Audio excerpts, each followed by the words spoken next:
Las 5:41, una hora menos en Canarias. Hace más o menos unas semanas, 3 o 4, el New York Times, uno de los periódicos más influyentes del mundo, llevaba en su portada un reportaje en el que se dibujaba a nuestro país, a España, como el paraíso de la prostitución, así como lo oyen. Muchos se llevaron las manos a la cabeza, pero en el territorio negro de hoy, Luis Rendueles y Manu Marlasca, buenas tardes a los dos. Hola. Hola, buenas tardes. Nos van a destripar, como ellos dicen, un caso que parece darle la razón y mucha y toda al periódico estadounidense. Escuchen y comprobarán el poder que tienen en nuestro país las mafias que trafican con seres humanos, básicamente con mujeres. Bueno, ese reportaje del New York Times volvió a poner sobre el tapete este problema enorme que tenemos en España con la prostitución y la trata de blancas. ¿Qué datos aportaba el periódico norteamericano al respecto? Bueno, el reportaje se centraba básicamente en La Junquera, una localidad de Gerona, de frontera con Francia, que efectivamente parece que se ha convertido en un destino de turismo sexual, tanto de españoles como de extranjeros, ¿no?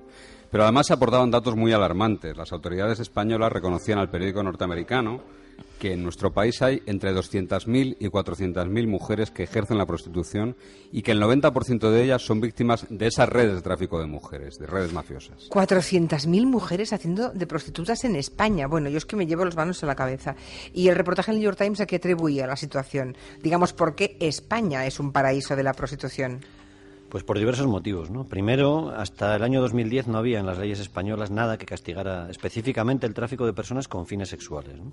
Todos los artículos del Código Penal que abordaban esto equiparaban a los traficantes de mujeres con los traficantes de inmigrantes, de inmigrantes ilegales. No había una cosa específica, bien.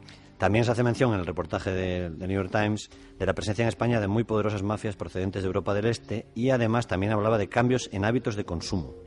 ¿Cómo que hábitos de consumo? ¿Consumo de qué? Me suena repugnante. De mujeres. ¿De mujeres? Claro, exactamente. Hay un informe de Naciones Unidas del año 2009, citado por el New York Times, que decía que el 39% de los españoles admitían haber pagado por sexo al menos una vez en su vida y que la mayoría de ellos eran personas de más de 30 años. Pero en los últimos tiempos parece que los más jóvenes han incorporado las visitas a los burdeles a sus planes de fin de semana y aquí es donde precisamente se citaba La Junquera, a sus prostitutas callejeras y a sus casas de alterno. Sí, porque en esa localidad de Girona, en la frontera, hay burdeles, muchos, a los que acuden los jóvenes, se supone. Es casi la principal industria, el principal servicio de la localidad ya. En el reportaje del Times hablaba del Club Paraíso, que es un macrolupanar que tiene 101 habitaciones y al que llegan chavales jóvenes de diversas partes de España y de Europa, casi siempre Francia, según comprobaron los in situ los reporteros americanos.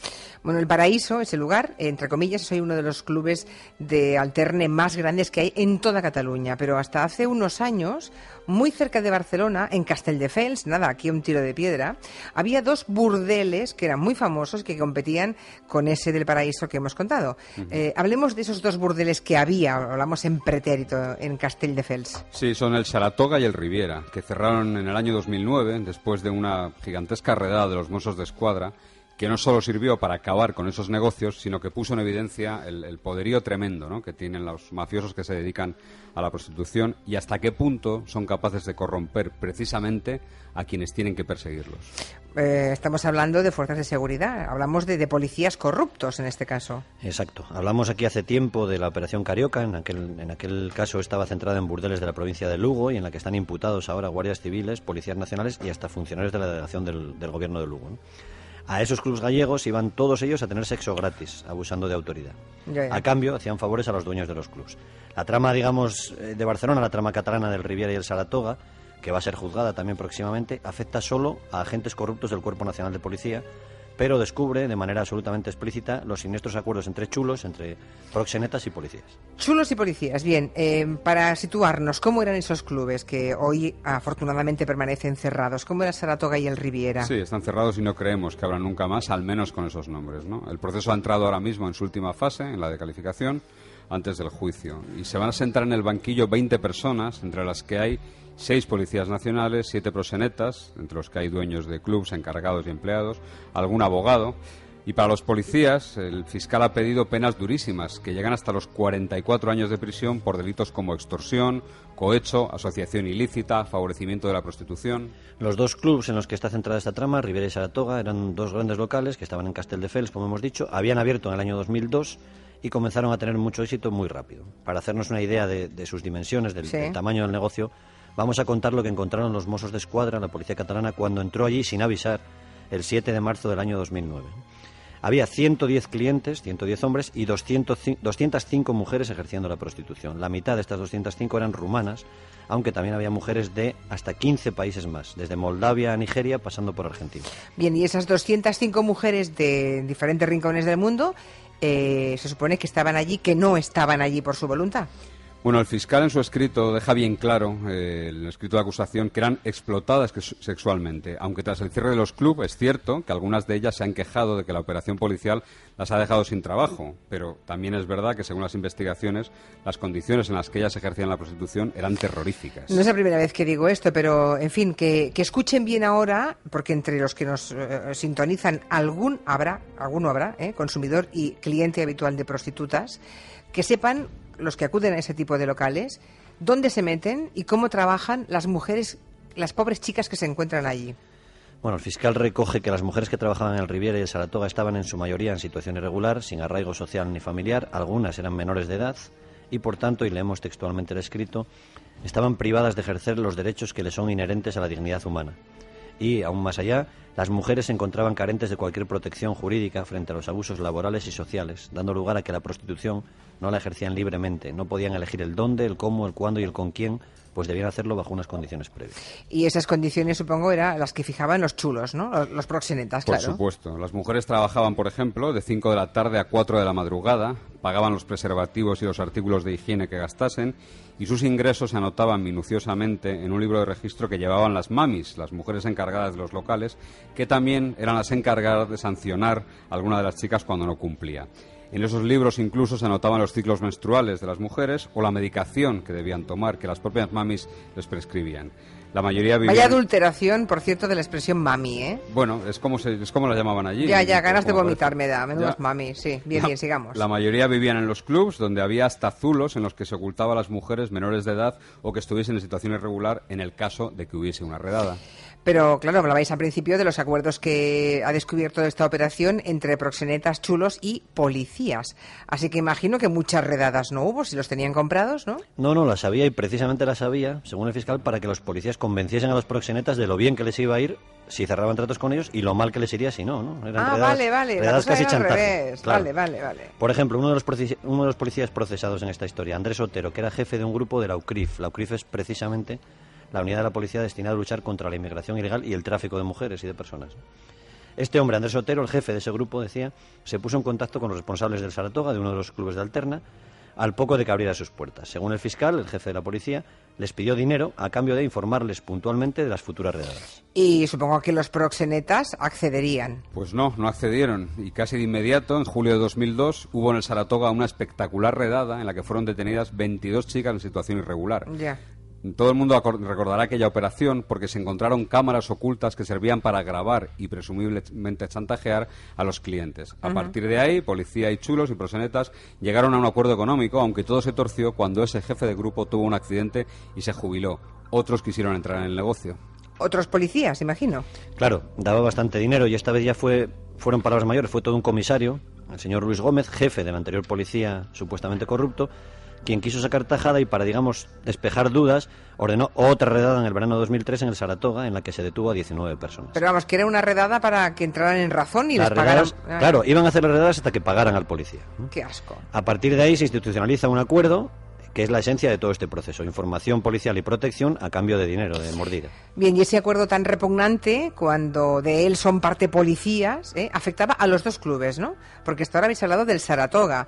En el Riviera, que estaba en el otro lado de la carretera, ¿qué ocurría? Bueno, pues mientras los dueños del Saratoga pagaban, evidentemente todas las redadas se dirigían hacia el local de la competencia, hacia el Riviera. Que aún no pagaba. Claro, en los años 2002 y 2003 las actuaciones policiales y de la Inspección de Trabajo machacaron verdaderamente a los propietarios de ese club, que tuvieron que llegar a pagar una sanción de 360.000 euros por tener trabajando a chicas sin papeles.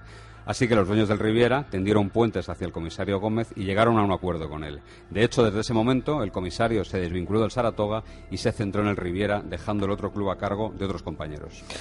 Hombre, lo que hacía esta media docena de policías, desde luego no emborrona, quiero decirlo, el trabajo de la inmensa mayoría, pero esa media docena, bueno, me parece vomitivo cuando he sabido las prebendas que recibían estos agentes de manos de los chulos. Contadlas, por favor. Estos policías de Barcelona están acusados de cobrar directamente de los propietarios de los clubes de alterne. Recibían de forma regular sobres que iban con dinero metálico que iba desde los 3.000 a los 6.000 euros, según consta en el sumario del caso. Pero es que además también recibían pagos en especie. Además. El fiscal refleja unos cuantos, algunos son curiosos. Por ejemplo, José Carlos Azas, el dueño del Saratoga, uno de los burdeles, pagó los 6.000 euros que costó la operación de aumento de pecho de la hija del inspector jefe de la policía, Andrés Otero. El mismo policía y su mujer recibieron 2 relojes, Hulot y Cartier, valorados en más de 3.000 euros cada uno. Los proxenetas, por ejemplo, costearon un viaje a Bilbao del comisario y un policía. También les mandaban con regularidad cestas de Navidad. O sea, le pagaron hasta la silicona para la hija de uno de los policías corruptos. Sí, incluso el dueño del Riviera, Antonio Herrero Lázaro, tuvo, siempre según el escrito del fiscal y las investigaciones, a los 2 hijos del comisario Gómez en la nómina de sus empresas durante los años 2006 y 2007. El proxeneta les pagaba un salario y además sufragó los gastos del tratamiento médico de uno de los hijos del comisario en el extranjero. Bueno, sorprende que no sea el comisario el policía con la petición de penas más alta, ¿no? Sino que sea un inspector. Bueno, es que todavía hay una historia más curiosa. Para el comisario Gómez, el fiscal pide 17 años de prisión, pero para el inspector José Javier Martín Puyal, la pena que solicita es de 44 años. La historia de este inspector, del inspector Puyal, es la de un viaje desde el bien hacia el mal, desde el lado bueno al oscuro de la fuerza, digamos. Y es la historia también del poder del dinero y de la capacidad de corromper a cualquiera. O sea, que el inspector Martín Pujal, para el que piden 44 años, al principio no era de los malos, no siempre estuvo del lado oscuro. No, ni mucho menos. De hecho, mira, en noviembre del 2005, gracias a la implantación, al despliegue de los Mossos d'Esquadra en Cataluña, Martín se convierte en el jefe de uno de los grupos de la UCRIF, que es la unidad que lucha, entre otras cosas, contra el tráfico de mujeres, como te decía antes, Luis. Ya. Entonces, en ese momento, el inspector era absolutamente ajeno a lo que estaba ocurriendo en la brigada de documentación, no sabía nada de los tratos de sus jefes y compañeros con los proxenetas y comenzó a investigar con bastante entusiasmo a todas las redes de prostitución e inevitablemente acabó llegando a los clubs Riviera y Saratoga. Imagino entonces que los dueños de los locales del Riviera y Saratoga se quedarían pasmados, ¿no? Claro, porque estaban pagando por una seguridad que no les daban ya. Claro, claro. En diciembre del 2005 el inspector dirigió una redada en el Riviera, este inspector nuevo, digamos, fresco, honrado, que acabó con 15 mujeres detenidas y el descubrimiento de que había una rumana menor de edad trabajando en ese club. Todo un bingo, una operación buena. De hecho, el inspector se quiso llevar detenidos al encargado, al director del club, a los propietarios, a todo el mundo. Pero su jefe en la policía, Abundio Navas, le ordenó que detuviera solo al director de sala, le tomara declaración y le pusiera luego en libertad. Y algo bastante más significativo, le prohibió que volviera a actuar en el Club Riviera. Caray, con don Abundio Navas, ya empiezo yo a olerme la tostada. Bueno, ¿y qué hizo entonces este buen policía? Porque para entonces aún era un buen policía. No le hizo caso a su superior y a la semana siguiente repitió la redada, esta vez en el local de enfrente, en el Saratoga. Pero en esa ocasión, curiosamente, no había ni una sola menor de edad, ni siquiera una mujer sin papeles en situación irregular. El encargado del club estaba avisado y una flota de taxis, ayudada, atención, por coches de policía, sacó del establecimiento a todas las mujeres sin la documentación en regla. O sea, imagínense ustedes la escena, o sea, taxistas y policías sacando a toda prisa del burdel a todas las prostitutas ante la inminencia de una redada, que alguien se había chivado, claro, increíble, de verdad. Bien, ¿fue en ese momento cuando el inspector decide pasarse al lado oscuro? No, todavía no. Aguantó un poco más. Sí, lo que hizo entonces Martín Pujal fue intentar averiguar qué compañeros, qué policías estaban cobrando dinero de los chulos, ¿no? Ya ella se dio la tostada aquí, claro. Claro. Mientras tanto, los dueños de los prostíbulos se reunieron y acordaron que había que decirle al comisario, que ya tenían a sueldo, el de la silicona de su hija, el Abundio, que parase los pies del que parecía un inspector, digamos, incorruptible, ¿no? Ya. No sabemos qué le dijeron al comisario, pero lo cierto es que desde ese momento aquel policía combativo no volvió a actuar ni pasar por el Riviera ni por el Saratoga. Vale. Y pasó al lado oscuro, ¿no? Incluso se cambió el nombre. Sí, el inspector se convierte en Jordi y durante los años 2006 y 2007 se asocia con 3 abogados que también estarán sentados en el banquillo, por cierto. Aprendió de sus jefes y los letrados iban a otros prostíbulos, ya nunca las actuaciones se centraron en el Riviera y en el Saratoga. Iban esos abogados y exigían dinero a los dueños, amedrentándoles con inspecciones o con redadas policiales. Y mientras tanto, el inspector Martín, ya convertido en Jordi, ordenaba redadas y obligaba a los responsables de los locales a que contratasen a esos abogados asociados con él y que pedían a los proxenetas cantidades que a veces llegaban hasta los 120.000 euros a cambio de inmunidad. ¡Qué barbaridad! O sea, que cuando se pasó al lado malo, se pasó con todas las de la ley, ¿eh? Bueno, sin las de la ley. O sea, se olvidó para siempre del Saratoga y el Riviera y optó por otra vía de negocio, ¿no? Sí, pero en el verano de 2007 Martín Pujal dio un paso ya, digamos, definitivo, de no retorno, ¿no? se reúne con los dueños de Saratoga y les dice que él va a ponerse al frente de la trama que había en la Brigada de Extranjería de la policía ahí en Barcelona, que quería quitar de en medio a sus compañeros que según él cobraban mucho y hacían poco. ¿Compañeros de la poli? Sí, les dijo textualmente a los proxenetas, y los proxenetas aceptaron y llegaron a un acuerdo con él y le iban a pagar 3.000 euros mensuales a cambio ya de total impunidad para ellos y sus locales. Pero atención, porque la jugada le salió mal al inspector jefe. Pues le salió muy mal, porque los proxenetas estaban grabando las conversaciones que tenían con el policía y las entregaron en Fiscalía, que puso el caso en manos de la Guardia Civil. Agentes de este cuerpo cubrieron una cita en la que los dueños del Saratoga iban a hacer al inspector ese primer pago, 3.000 euros en un sobre. Lo dejaron encima de una mesa en un hotel y nada más recibirlo, los agentes de la Guardia Civil cayeron sobre el inspector Martín, que intentó deshacerse del sobre y huir, pero no sirvió para nada. Y supongo que así fue como se destapó toda la trama. No, que va. ¿Cómo que no? Lo único que pretendían los dueños del Saratoga era no tener que pagar a otro policía más, que además era más caro, ¿no? Estaban conformes con el régimen que tenían, por eso denunciaron. Ya. De hecho, solo denuncian a este inspector, al último, a Martín, y no dijeron nada del resto de los agentes, que seguían con su beneficiosa, digamos, asociación con ellos, hasta casi 2 años más tarde, en marzo de 2009, cuando por fin los Mossos de Escuadra cierran para siempre los 2 locales. Madre mía, o sea, esto, años y años. ¿Y quién nos dice cuando ahora que hay una redada? Que, claro, es que desde que estoy con vosotros he perdido toda candidez e inocencia, ¿eh? Pero nosotros hemos llegado hace poco, ¿eh? Tampoco... Bueno, pues imagínate, pues estaba yo de lo más cándida hasta Bueno. hasta hace 5 años que os he conocido.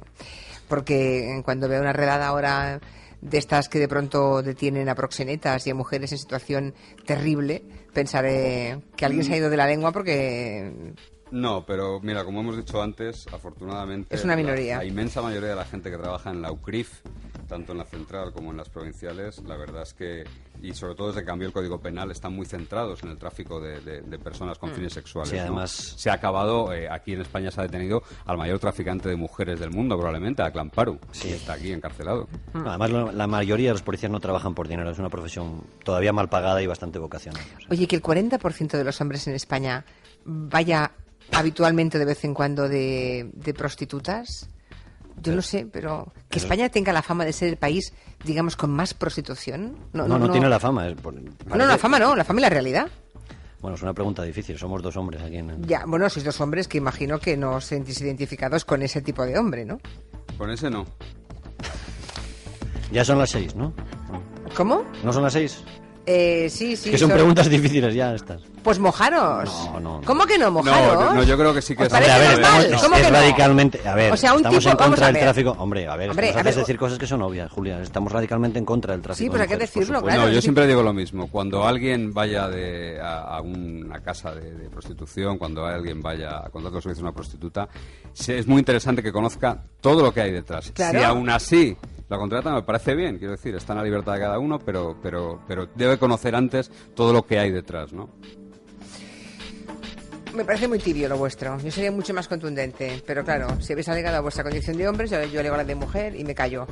Me callo en el sentido de que son casi las 6 de la tarde, pero me parece repugnante que haya tipos que van a esos lugares, que cuando entran por la puerta, es que debe ser evidente la situación en la que viven esas pobres chicas, que no pregunten, que no digan, que saquen la billetera, entran, salgan y dejen un billete encima de la mesa. Me parece repugnante.